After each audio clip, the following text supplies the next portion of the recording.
That happened to me too. My phone overheated while I was interviewing somebody. Lost the whole thing. You're just like, I'll just go fuck myself. Yep. Great. Exactly. What am I doing with my life? Precisely. I get it, man. We are backstage at the Wonderbus Music and Arts Festival with the one and only grandson. Thank you for joining us. Oh, thank you for having gosh. me, man. Thank you so much. I'm so happy to be back here in Columbus. I was going to ask, right off the bat, we've seen this kind of time capsule effect over the last year or so with some of these artists that we're just now discovering over the course of the last 16 to 20 months that we're just getting a chance to see and meet in real life now. And I want to start off by asking how your last 16 to 20 months have been in that way. How are you feeling here August 28th, 2021, after such a year to just explode? Man, how much time do you have? It's Right. it's been an incredibly complicated, beautiful, bittersweet, sad, angry, frustrating, glorious 2 or so years. We went through an election that I was really passionate about. I put out my debut album. That's right. And I had to ask myself, particularly at the beginning of the pandemic, fundamentally when the lights cut out, when the tour got canceled, when the release dates got pushed, I had to ask myself why I do this, if not for the hamster wheel of music releases and promotion that I found myself on as an up-and-coming alternative artist. And so it gave me a forced sabbatical to return to making music because I love doing it. I fucking live and breathe this shit. And for better or worse, I got the opportunity to do that because of the pandemic. I got to listen to music again as a fan.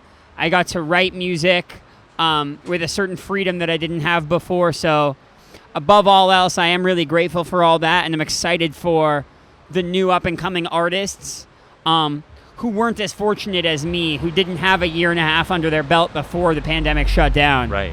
And above all, I'm just happy to be back. Yeah, gosh, I love the idea of looking at it as kind of that forced sabbatical. I think coming out on the other side, looking at your work in that different, fundamentally different way, kind of makes it shine through with this authenticity to it that's kind of attached to your work. And I feel like that's one of the most important things that music can have. Yeah, of course. I started making music because I was confused, angsty, high school kid with no idea what I wanted to do or be when I grew up.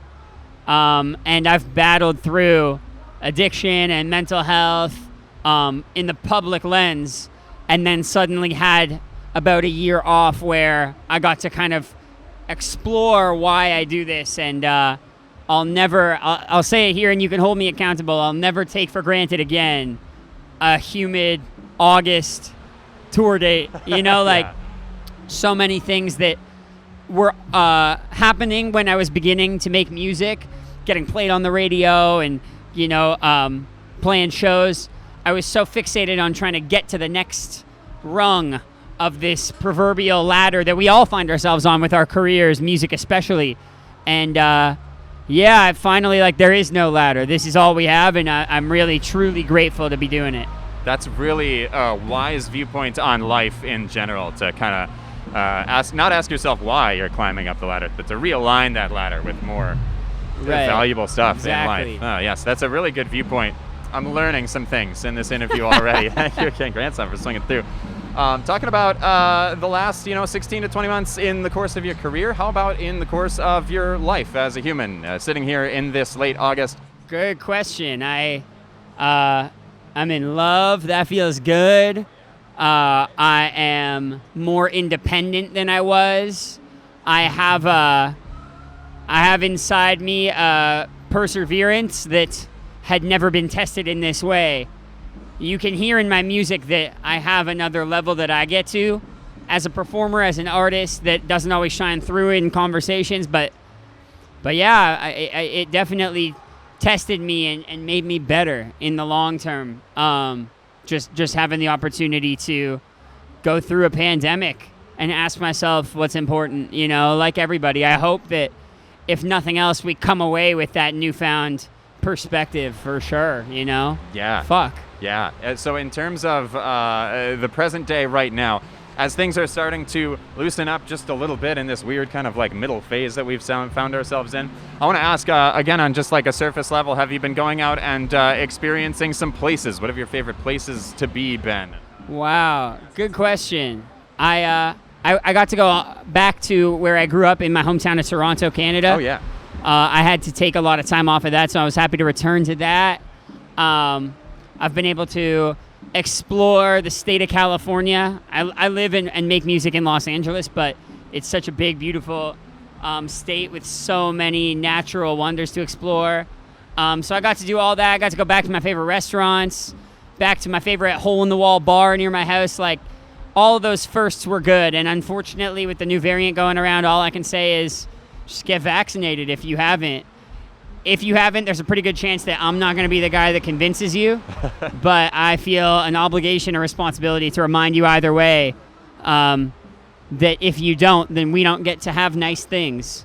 You don't deserve nice things if you're not willing to do what is necessary to preserve and maintain those nice things. So, yeah, it was really, really fucking nice to be able to go to those familiar places for that, like, 2 months before we found ourselves here again, a little anxious and hoping that we can keep it going. But again, all that we have is this.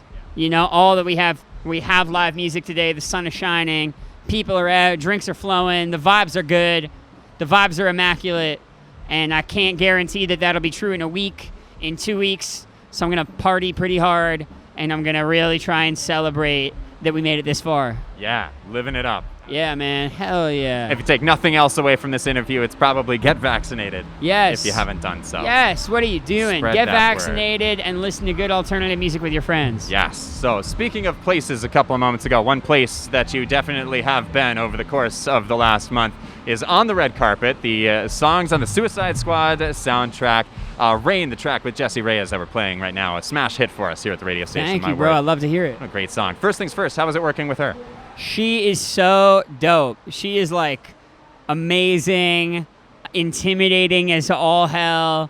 She's an incredible artist. She has a ton of integrity. We both come from Canada, so much love there. And yeah, she gave me the ultimate cosign when I sent her the song and pitched the idea of her being on it. It was something I had wanted to do for a long time. And the fact that an artist that's accomplished as much as she has and who's written with people ranging from like Beyonce to Calvin Harris would work on a song of mine and be willing and open to collaborate and do the music video together and everything it was great for my confidence as a songwriter, and she's just a homie now. She's just a good friend. Oh, that's great. I'm sure. Yeah, totally. And it must be a very cool feeling to actually get to walk on that red carpet, debut movie premiere, probably an even cooler feeling on mushrooms. How was the experience? Yes. I'm glad you brought it up. I just watched an amazing Netflix documentary that covers all of this, but they've found that mushrooms can do everything from encouraging creativity, confidence, can treat things like post-traumatic stress disorder, stammering. Oh my God, so many practical benefits, as well as just being a grand time. I'm not a doctor. I am a rock musician, but I did take some mushrooms and walk on the red carpet, and it was a very surreal and fun experience. Otherwise, I might have been a little more nervous, might have been a little more in my head, but instead I was just kind of floating my way through the day. Yeah. And I got to meet like John Cena and Sylvester Stallone, all these crazy people that I like grew up adoring, and now I'm like shaking their strong, muscular hands.